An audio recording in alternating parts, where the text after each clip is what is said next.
In this video, I'll demonstrate how to add multiple participants to your bracket, either by importing them or using the bulk add feature.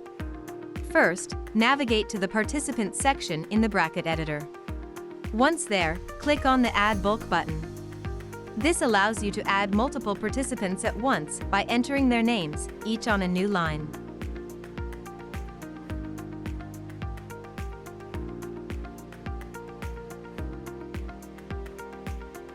Alternatively, you can choose to import participants from another bracket you have previously created.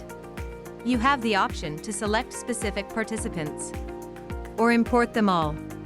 With this method, all participant details and images will be seamlessly transferred to your new bracket. And that's it.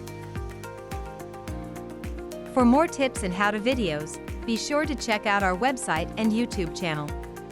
Don't forget to subscribe and turn on notifications so you won't miss any of our future guides and tutorials.